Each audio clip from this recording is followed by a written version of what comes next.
ప్రేమ కలిగిన మా కన్న తండ్రి, మహిమాన్వితులకు మా గొప్ప దేవ, మహాకృపను బట్టి నాయన కొద్ది దినముల విరామం తర్వాత మీ పిల్లల మధ్యకు నన్ను క్షేమంగా తీసుకుని వచ్చిన విధానాన్ని బట్టి స్తోత్రాలు చెల్లిస్తున్నాం దేవా. ఈ దినము నా తండ్రి సువార్త ప్రకటన విషయంలో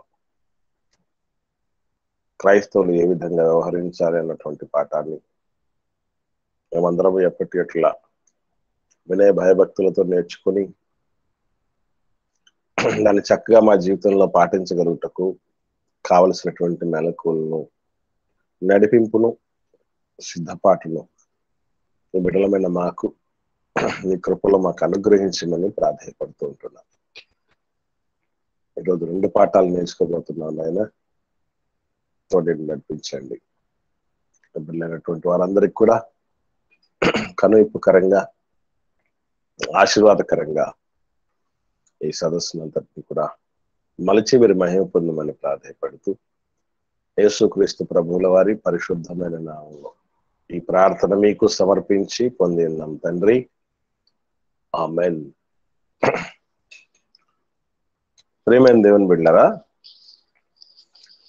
దేవుని యొక్క ఉన్నతమైన కృపను బట్టి ఈ సమయంలో ఈ యొక్క జేసీసీ ఆన్లైన్ బైబిల్ క్లాసెస్ లో మనం అందరం చేరి ఉన్నాం. ఈ సమయంలో మరొక అంశం, 9వ అంశము, సువార్త ప్రకటన విషయంలో క్రైస్తవులు ఏ రీతిగా ప్రవర్తించాలి అన్నటువంటి పాఠం మనం అందరం నేర్చుకుందాం. ఇందులో కూడా 5 భాగాలు ఉన్నాయి. అందులో ఈరోజు మనం 2 విషయాలను నేర్చుకునే ప్రయత్నం చేద్దాం. మొట్టమొదటిది, ఆత్మల రక్షణకు సువార్తే మూలమని నమ్మాలి. ఆత్మల రక్షణకు సువార్తే మూలం అని నమ్మాలి. రెండవదిగా, సువార్త ప్రకటన బాధ్యతతో, ఆసక్తితో చేయాలి. సువార్త ప్రకటన బాధ్యతతో, ఆసక్తితో చేయాలి అన్నటువంటి పాఠం. మూడవది, సువార్త సత్యము చొప్పున నడుచుకోవాలి. సువార్త సత్యము చొప్పున నడుచుకోవాలి. నాలుగవది, సువార్తను కలిపి చెరపకూడదు. సువార్తను కలిపి చెరపకూడదు. ఐదవది, సువార్త పనిలో భాగస్వాములు కావాలి. సువార్త పనిలో భాగస్వాములు కావాలి. ఇవి 5 అంశాలు పిల్లరా. ఈ 5 అంశాలలో మనం మొదటి అంశంలో మనం నేర్చుకునే ప్రయత్నం చేద్దాం. ఆత్మల రక్షణకు మూలం సువార్తే అని దేవుని బిడ్డలం, క్రైస్తవులం మనం నమ్మాలి.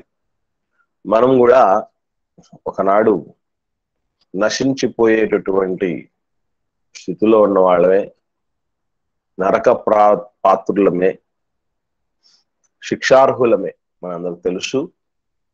మరి అటువంటి వాళ్ళందరినీ దేవుడు ఏ రూపేణా, ఏ సాధనము ద్వారా తన దరికి చేర్చుకున్నాడు అన్నటువంటి విషయాన్ని మనం ఆలోచన చేస్తే, అది కేవలం ఎవరో భారము, బాధ్యత, ప్రేరణ, దేవుని ఆసక్తితో, దేవుని ఇంటిని గూర్చిన ఆసక్తితో, దేవుడిచ్చినటువంటి ఆజ్ఞలను అనుసరించి తన వలె తన పొరుగువారు కూడా ఉన్నారు కాబట్టి తను రక్షించబడినట్టుగానే ఇతరులు కూడా నేను రక్షించుకోవాలి అన్నటువంటి సదుద్దేశంతో మనం ఉన్నటువంటి ఊర్లోకో లేదా ఒక సువార్త సభను ఏర్పాటు చేసో, కరపత్రికను పంచో, ఒక పాటను మన మధ్యకు తీసుకుని వచ్చో ఏదో ఒక రూపేణ ఎవరినో ఒకరిని ఏదో ఒక రూపేణ మనతో మాట్లాడాలని ఉద్దేశంతో మాట్లాడుతూ మాటల్లోనే దేవుని యొక్క సంకల్పాన్ని తెలియపరచడం, ఇలా రకరకాలైనటువంటి కారణాలు మనం చెప్పవచ్చు సువార్త మనకు చేరువ కావటానికి. అలా చేరువ అయితేనే, అంటే అందులో దాగి ఉన్నటువంటి సత్యవాక్యం, దేవుని సత్యవాక్యానికి ఎంతో విలువ ఉంది. అది ఈ ప్రపంచంలో ఎవరు బాగు చేయలేనటువంటి పరిస్థితుల్లోనికి మనిషి వెళ్ళినా బాగు చేయ సమర్థత, శక్తి, సామర్థ్యము కలిగినది. ఎందుకంటే దాని శక్తి ఎంత గొప్పది అని అంటే, దేవుడి వాక్యం యొక్క శక్తి గురించి మాట్లాడుతూ పరిశుద్ధ గ్రంథంలో పౌలు గారు ఒక మాట అంటారు, ఒక అద్భుతమైన మాట. హెబ్రీయులకు రాసిన పత్రిక అపోస్తలుడైన పౌలు గారు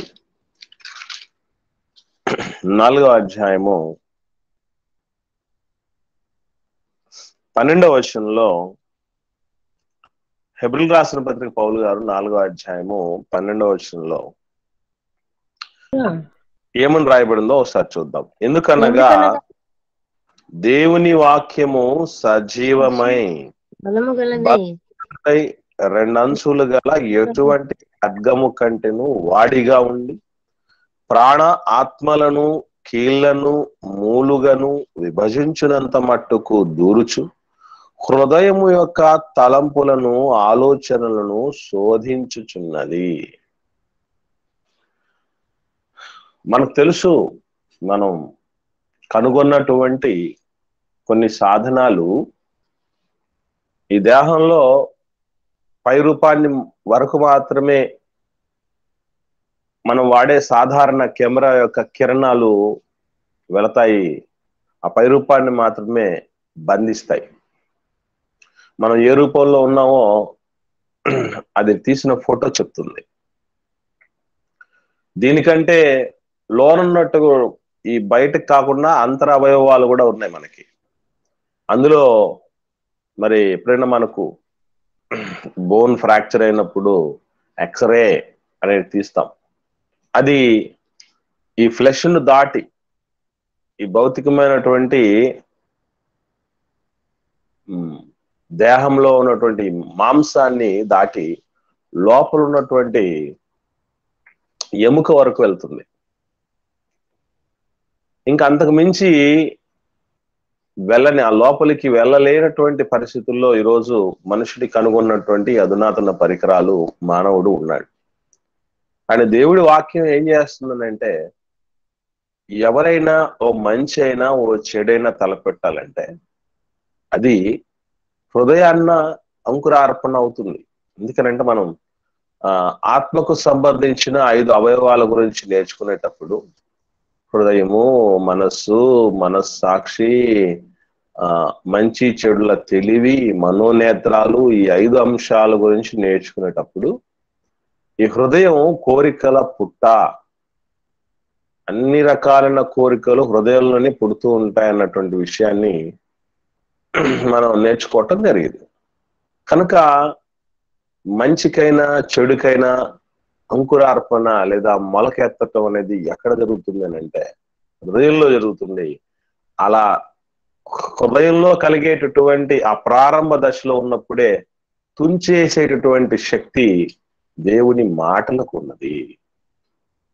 అందుకే ఆ దేవుని స్వచ్ఛమైనటువంటి మాటలే సువార్త రూపంలో మనిషి చెవినబడి ఆ తరువాత హృదయాన పడగలిగితే అందులో ఉన్నటువంటి కల్మషం అంతా కడగబడుతుంది. మనిషి దేవుడు కలిగించినప్పుడు లేదా ఈ భూమి మీదకి రప్పించినప్పుడు చిన్నప్పుడు బాల్య దశలో ఎటువంటి స్వచ్ఛత, యథార్థత, శ్రేష్టత, పరిశుద్ధత ఉన్నదో ఆ స్థితిలోనికి తిరిగి వస్తారు.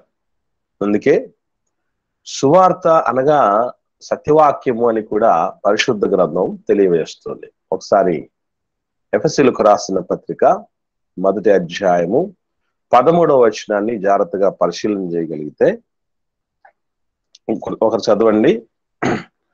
అపోస్తలుడైనటువంటి పౌలు గారు ఎఫెసీయులకు రాసిన పత్రిక 1వ అధ్యాయము 13వ వచనం చూడండి. మీరును సత్యవాక్యమును అనగా మీ రక్షణ సువార్తను విని క్రీస్తునందు విశ్వాసముంచి వాగ్దానం చేయబడిన ఆత్మచేత ముద్రింపబడితిరి. చదమ్మా. ఇక్కడ గమనించగలిగితే మనం దేవుడు చెప్తున్నటువంటి అద్భుతమైనటువంటి మాట ఏంటంటే, సత్యవాక్యము అనగా మీ రక్షణ సువార్త అన్నట్టు చూడండి. అంటే రక్షణ సువార్త, ఇందులో రక్షణ ఉంది. సువార్తలో ఆత్మల రక్షణ దాగి ఉన్నది. సువార్త అంటే సత్యవాక్యము.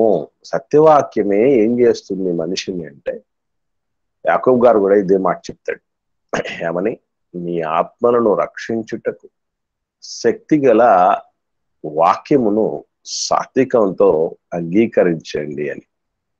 కాబట్టి ప్రాముఖ్యంగా అన్నిటికంటే ముఖ్యంగా మనం చాలా మంది పాపి మారాలి అంటే ప్రార్థన చేస్తే చాలు అనుకునే వాళ్ళు చాలా మంది ఉంటారు. పొరపాటు. ఒకవేళ నిజముగా ప్రార్థనతో పాపి మారే పరిస్థితి ఉందంటే యేసుక్రీస్తు ప్రభుల వారు కానీ, అపోస్తలులు కానీ, ఆదిమ సంఘ సభ్యులు కానీ, ఎవరే గాని ప్రార్థన చేసేవాళ్ళు. ఇక సువార్త ప్రకటన అనేది వారు ఎందుకు చేస్తారు?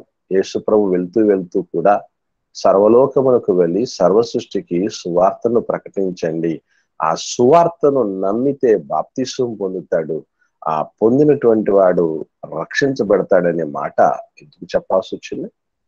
కనుక ప్రియులరా, కోత విస్తారమే గాని పనివారు కొద్ది మందే ఉన్నారు అని అంటాడు. కాబట్టి కోత యజమానుణ్ణి పనివారిని పంపమని ప్రార్థన చేయండి అంటాడు. అంటే సువార్థికులను పంపమని తండ్రికి ప్రార్థన చేయాలి గాని పాపిని మార్చమని ప్రార్థన చేయకూడదన్నమాట. పాపిని మార్చే సాధనాన్ని, పాపిని మార్చేటటువంటి యానకాన్ని, ఒక మీడియం మనం. కనుక సువార్థికుడిని పంపటానికి దేవుణ్ణి వేడొచ్చు తప్ప సువార్త నేను చెయ్యను అయినా ప్రార్థన ఒకటే చేస్తాను, వారిని మార్చు అనే ఆలోచన మనం అజ్ఞానపు ఆలోచన అవుతుంది, మూర్ఖపు ఆలోచన అవుతుంది. ఇది ప్రియులు గమనించాలి.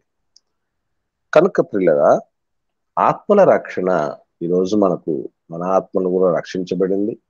సత్యవాక్యము ఎవరో ఒకరి మహానుభావుల ద్వారా మన చెవినబడ్డాన్ని బట్టి, మన ఆలోచనలకు రేకెత్తించటాన్ని బట్టి, మనల్ని ప్రశ్నించటాన్ని బట్టి మనం దేవుడిచ్చినటువంటి ఆ తలంపులతో, ఆ వివేచనతో, ఆ బుద్ధితో చక్కగా ఆలోచన చేసి మన వాస్తవ పరిస్థితిని గమనించి గ్రహించి బాప్తిసం తీసుకుని దేవుడి సన్నిధికి వచ్చాం. కనుక సువార్త అనేది మనిషి ఆత్మను రక్షించుటకు దేవుని శక్తి. అది ఆ శక్తిని మనం ఆశ్రయించగలగాలి. అయితే ఒకటి ఇక్కడ మరి అందరికీ కూడా అందరి ఆత్మలను ఎందుకు రక్షించలేకపోతుంది? సత్యవాక్యం దేవుడి వాక్యం అందరినీ రక్షించగలదు. ఆయన తన వాక్కును పంపి వారిని బాగు చేసిన దేవుడి వాక్యం 1000 సంవత్సరాల క్రితమే మన మధ్యకు వచ్చింది కదా. మరి ఎందుకు అందరూ మారలేకపోతున్నారు? ఈవెన్ మనలోనే చాలా మంది మార్పుకు ఎందుకు నోచుకోలేకపోతున్నారంటే ఇక్కడ ఒక మాట చెప్తారు పౌలు గారు. ఇలాంటి క్లారిఫికేషన్స్ మనకు చాలా అవసరం పిల్లరా. ఎందుకంటే ఇంత గొప్ప శక్తి కలిగిన మాట ఎందుకు మార్చలేకపోతుంది అన్నటువంటి విషయం జాగ్రత్తగా మనం పరిశీలన చేయగలిగితే, పౌలు గారు కొరింథీయులకు రాసిన మొదటి పత్రికలో 1వ అధ్యాయము 21వ వచనంలో ఏమని మాట్లాడుతున్నాడో ఒకసారి చదవండి. అపోస్తలుడైన పౌలు గారు కొరింథీయులకు రాసిన మొదటి పత్రిక 1వ అధ్యాయము 21వ వచనం. దేవుని జ్ఞానానుసారముగా లోకము తన జ్ఞానం చేత దేవునిని ఎరగకుండినందున సువార్త ప్రకటన వెర్రితనం చేత నమ్మువారిని రక్షించుటకు దేవుని దయాపూర్వక సంకల్పం ఆయను. ఇక్కడ చూడండి, ఇక్కడ ఎందుకు అంటున్నాడు సువార్త ప్రకటన అనే వెర్రితనము అంటున్నాడు చూడండి. ఎందుకు అని అంటే లోకంలో రెండు రకాల సువార్తను రెండు విధాలుగా ఆలోచన చేసే లేదా రెండు విధాలుగా చూసేటటువంటి వ్యక్తిత్వాలు కలిగినటువంటి వాళ్ళు ఎప్పుడు ఉండనే ఉంటారు. ఎవరు ఆ రెండు రకాలైనటువంటి వారు అంటే 18వ వచనం కూడా చూద్దాం. 18వ వచనం, సిలువను గూర్చిన వార్త నశించుచున్న వారికి వెర్రితనము, కానీ రక్షింపబడుచున్న మనకు దేవుని శక్తి. అంటే అది అందరికీ దేవుని శక్తిలా కనిపించదా అంటే కనిపించదు. అందరికీ వెర్రితనంగా అనిపించదా అంటే అనిపించదు.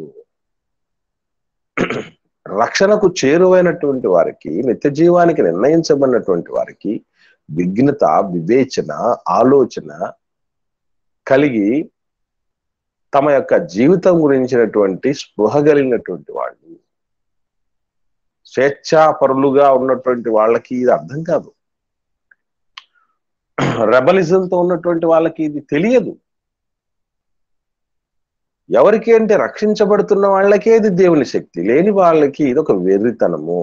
ఎందుకనంటే అంత మంచి ప్రాయంలో, అంత మంచి వయసులో యేసుక్రీస్తు ప్రభుల వారు అందరిలాగే సంతోషంగా, ఆనందంగా భార్య పిల్లలతో యవనేచ్ఛలను చక్కగా నెరవేర్చుకుంటూ ఉండాల్సిన వాడు ఇదేంటిది దేవుడు దేవుడు దేవుడు అంటూ రోమా ప్రభుత్వం యొక్క ఘోరమైనటువంటి శిక్షకు గురయ్యి అర్ధాంతరంగా చచ్చిపోవటం ఏంటి? అటువంటి ఫెయిల్యూర్ పర్సన్ ని మా సేవియర్ అని మీరు ఆలోచన చేయటం ఏంటి? What is this non sense అనుకునే వాళ్ళు ఎంతో మంది ఉంటారు. ఎప్పటికైనా సరే మనల్ని అందరూ కూడా భక్తులను, లేకపోతే మనుషులను, లేదంటే నీతిమంతులను, అంటే దేవుడి సంబంధులను ఇలాగ అనుకుంటారు అని అనుకోవటం పొరపాటు.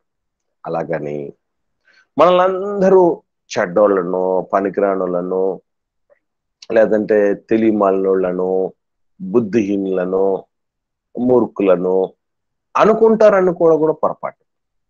రెండు విధాలుగా అనుకునే వాళ్ళు ఉంటారు. దేవుడి మాటని, దేవుడి సువార్తని, దేవుడి సత్యవాక్యాన్ని, దేవుని సంకల్పం అది. దేవుడి సత్యవాక్కుల ద్వారానే ప్రపంచాన్ని రక్షించాలి అనేటటువంటిది ఆయన సంకల్పించాడట. ఏమండి, నమ్ము వారిని రక్షించుట దేవుడి దయాపూర్వక సంకల్పం. కనుక ఈ సువార్తను మనం ఏదో ఒక రూపేణ, సహకార రూపేణ కావచ్చు, ప్రకటన రూపేణ కావచ్చు, ఇంకా చెప్పాలంటే మన బ్రతుకులోనే స్వార్థ సత్యము చొప్పున నడుచుకోవాలి అన్నది ఒకటి ఉంది కదా. దాని ప్రకారం నడుచుకుంటూ ఉండగలగాలి.